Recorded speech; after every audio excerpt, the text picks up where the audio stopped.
One thing I kind of noticed about this game, and I have to sort of figure out why it is that I've noticed that at a certain point, my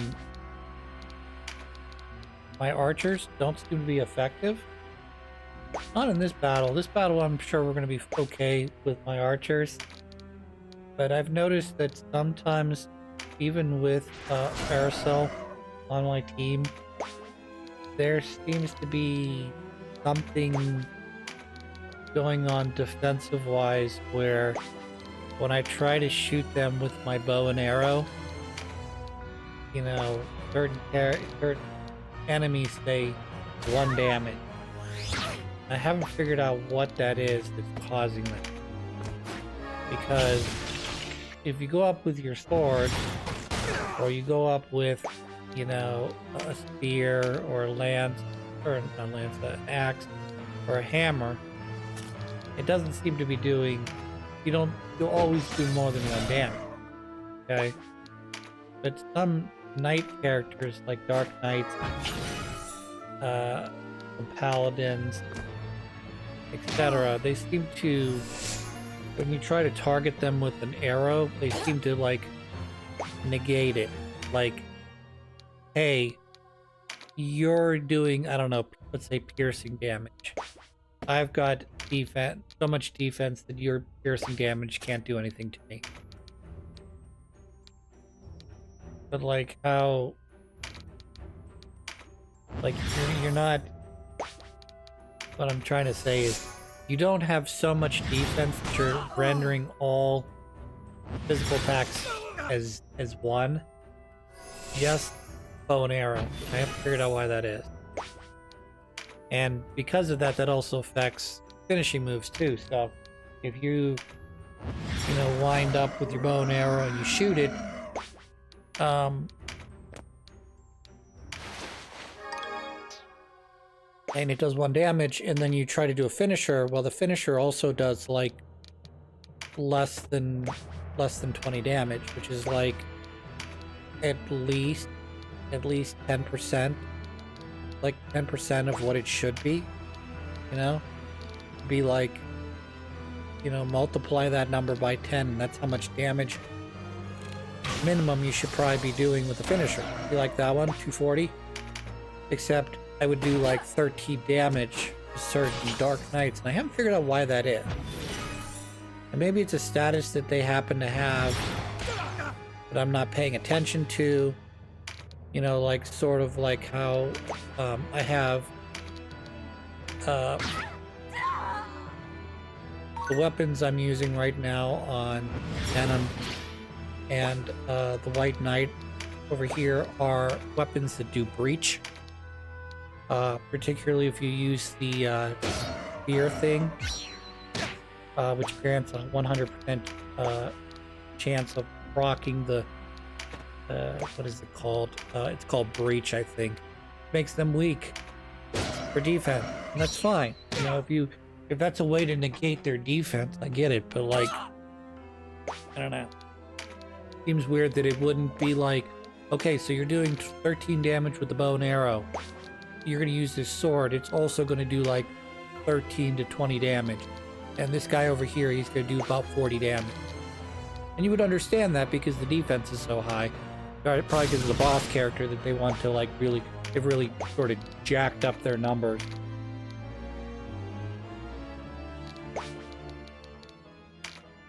And I say don't just roll in with your team of archers and just wait for them to get their final attack and just go pew pew pew pew pew, you're dead. But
I don't know. This game is very fair in a lot of ways because when I kill an enemy, they stay down. When guys get knocked out, they don't die for 3 turns. That gives you like not just time, it gives you plenty of time to walk a character. I wouldn't say nearly across the whole screen, but it'll give you time to walk some of your characters over, get them in range to revive them, or focus on eliminating the enemy, and if you do that, none of your characters die.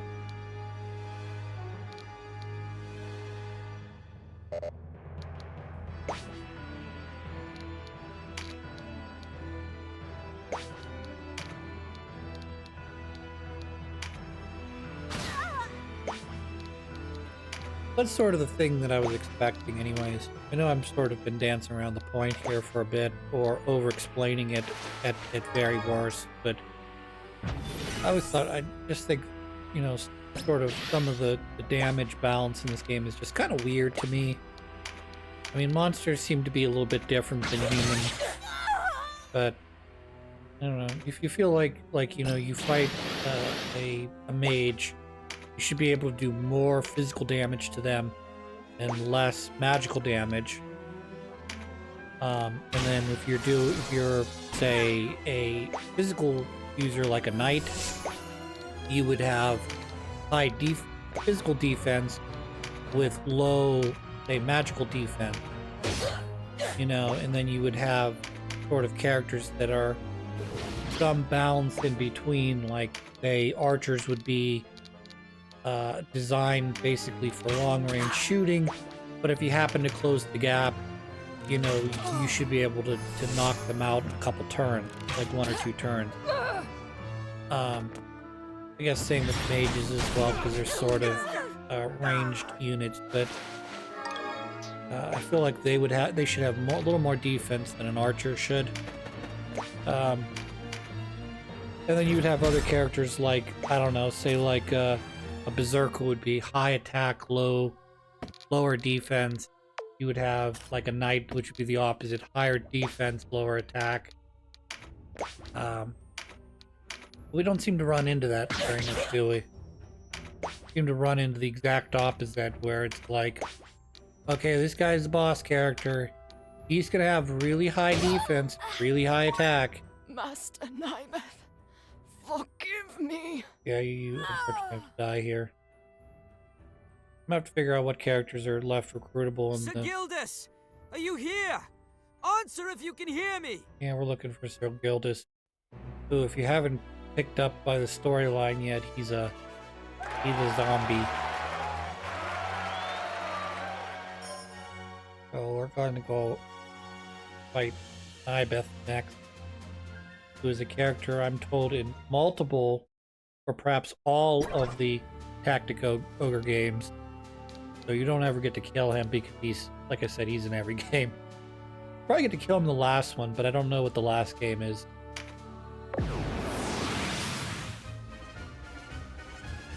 Oh yeah, we're fighting Nybeth now. This is a much more difficult battle than the previous ones were, because I'm at the level cap and he's at the level cap, and he's gonna have some bonuses on top of that.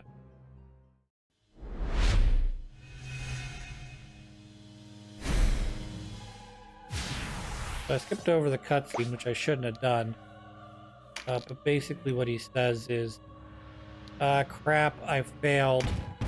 I managed to reanimate his body, but I wasn't able to tether his brain and soul to his body.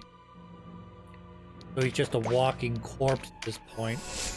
Walking undead. He doesn't have the ability like our Dark Knight friend here, where his head got reattached to a body and they were able to capture his soul. So he's about as close to perfection as you can get. But even he's a little bit off. If I'm not mistaken, I think in the PSP version, Let Us Cling Together, I think he is considered an undead unit. So there's sort of like an off. There's a benefit slash problem with that. Because he's a zombie unit, you cannot heal him. Because guess what? Healing zombie units causes them damage. Okay? But because he's a zombie unit, he can't die either. So he, if I'm not mistaken, had the ability to be stilled, which means he would fall down and die, but then after 3 turns he would resurrect again. So I think, if I'm not mistaken, which I may be very mistaken, I think they took that away in this game. They took away the fact that he's a zombie, so you can heal him, but he's no longer immortal, I guess. I'd have to maybe not talk about things out of my ass and actually just look them up for a change. I don't really think about it until I'm fucking playing a game. Yeah, I'm talking and it's like, oh yeah, did you know that the sun sets in the east and rises in the west? And you're like, no, it doesn't, Chris. It's quite the opposite. It rises. Well, I don't know. I didn't check the wiki. Okay, why would you need to check a wiki for the sun? Well, you know, I don't know. I don't know what's natural anymore. Anywho, I know that's sort of a silly example.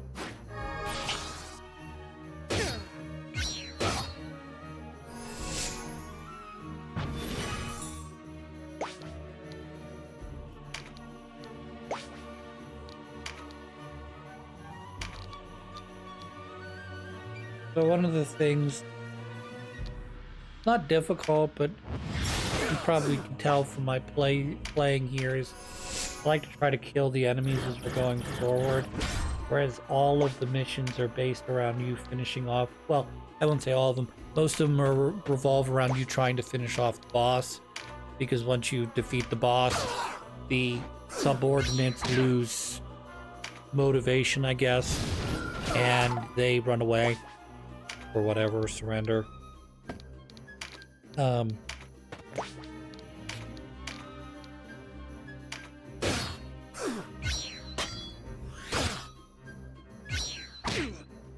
Which is nice, but certain missions you have to really like this one's a great example of that. You really have to try to focus down the Nibeth in this mission, because, well, if you leave the I don't know what that exactly is called up there, the snake lady, the Medusa looking thing, if you leave that alone, basically what it does is it uses a combination of concentrate to get extra MP, and then it does MP transport, where it sucks its MP out and gives it to Nibeth, which keeps him basically topped off MP wise, and then Nibeth just stands up at the top of his parapet, dropping, ranged AoE spells. I think he has like earth-based stuff, so he's dropping rocks on your head or whatever. And yeah, of course I'm trying to dispel the people before they wake up. And then this is the other thing, is I gotta get up here and start dealing some damage to him. Now you can see he's only got 600 HP, which is not bad. I've just did 1/6 of his health. But getting up there is a bitch, because he's all the way at the top of a thing. Unless you're using some variation of your flyers, which I only happen to have 2 of, it starts to become a more difficult fight, because even if you have, I guess you could use mages as well, but you have to use the area effect spells on him, because if you try to use like a missile spell, you basically aim it at Nibeth and end up hitting a wall somewhere.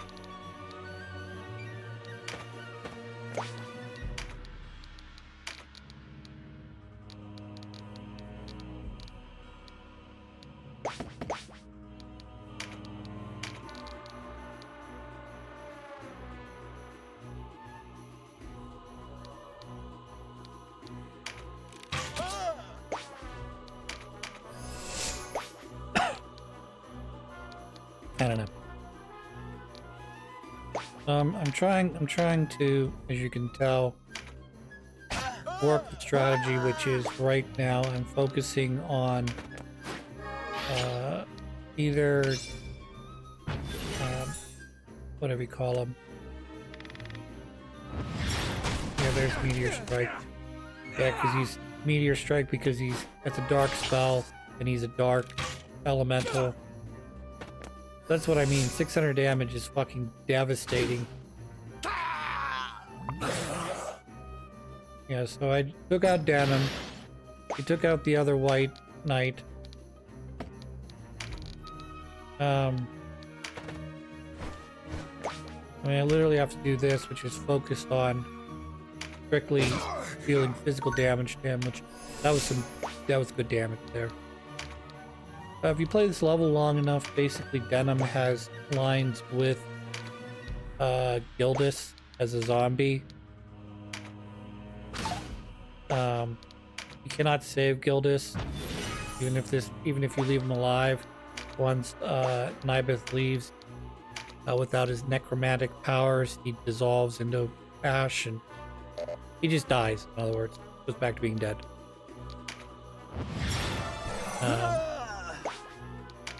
Yeah, basically turning people off, as you can see. See that was what I was talking about with the MP. She took 50 of her MP and gave it to that other guy, which is usually, if you leave Nibeth alone, it just ends up becoming Nibeth, and then he just keeps doing that meteor spell over and over again. But my healer and the Dark Knight that wasn't Denim are Nibeth's children somehow. I don't understand. Apparently he's got a couple sets of families. Or maybe just one set of family. I don't really understand because they didn't really talk to the mother-sister character in the previous two missions. But they do have lines with Nibeth as well, where basically the cleric, the Abuna, if you will, is basically going, you know, you're afraid to die, and I'm not. And he's like, you're full of shit. Everybody's afraid to die. I'm trying to solve death for everyone. And she's like, no, you're profaning the natural order of things. That's the one I was talking about. You target down Gildas, it does 1 damage.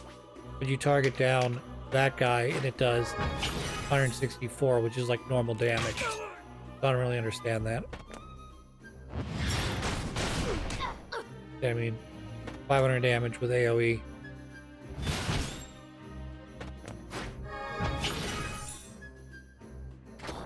Careful impact and smush. Yeah, he apparently has some sort of... He's got Berserk on him. I don't really understand why he would have Berserk. You know? Weird. I think it's weird. I'm just waiting for Canopus's turn to come up again so I can hopefully kill Nibeth, knock him down low enough health that he runs away. However you want to look at this.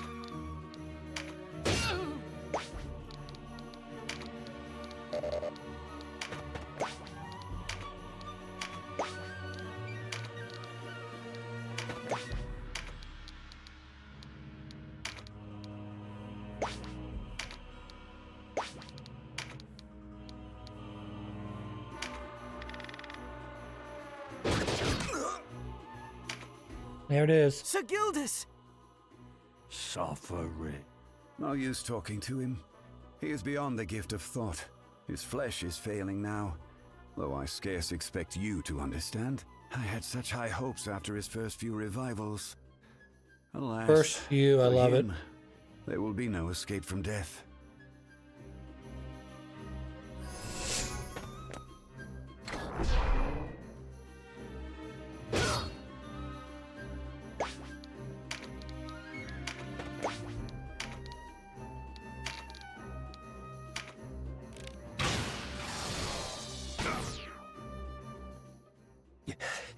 An unfitting end to my research.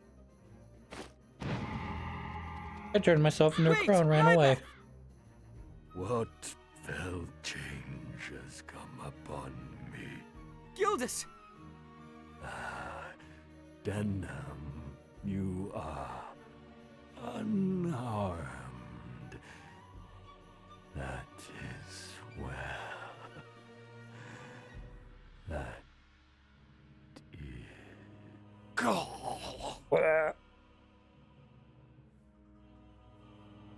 Gildas, no! Yep. A lot of tragedy in this fucking game. Doesn't matter which version, which way you play either. There's fucking tragedy all over the place.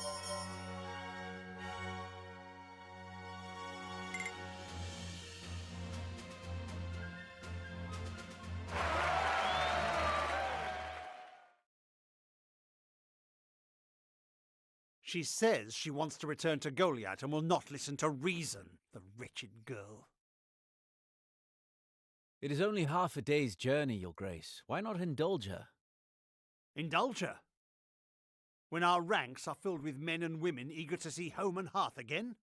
Besides, we need Kashua here if we're to keep Denham close.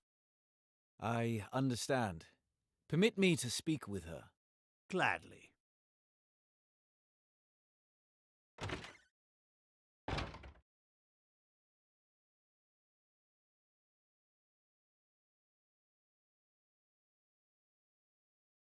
A word, Sybil. Have you seen Kashua? Kashua? I have not. Not since the noon bread, in truth. New bread, I love I it. see. On your way.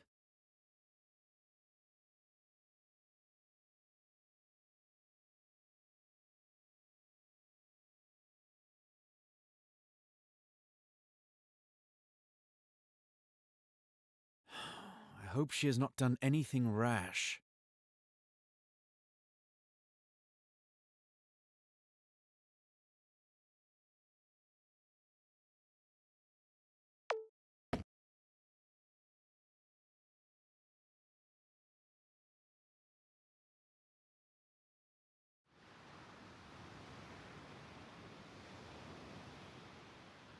Denham,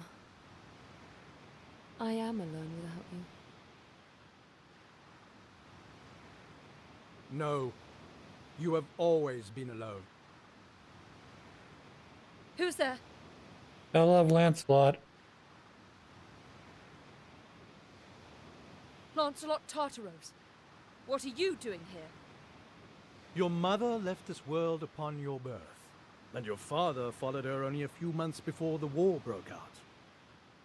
Your blood begins and ends with you, Kashua. You are alone. Truly. What are you talking about? I have a brother. Surely you've not forgotten Denham. I gather you realized the Abuna was not your father. Yet you assumed that your brother shared your orphaned lineage. You assumed wrongly. Dun dun dun. Then who am I? Who do you say I am? Visalia. Your true name is Visalia Oberith. Visalia Oberith? That's not possible. You are cautious. Good. House Oberith gave Valeria her king. You are his daughter. The lightning's not necessary to accentuate every But point. it was not Queen Venata who bore you into this world. One of her handmaidens, a girl named Manaflora, caught the king's eye. But even as you quickened in the womb, the queen carried the unborn prince. Wanting no rival for her son, she expelled your mother from the castle before you were born. Hooray. Manaflora died, giving birth to you. Who would believe such a tale? It was the Buckram regent, Branton Morn, who took you in. He left you in the care of his brother, Abuna Prancet.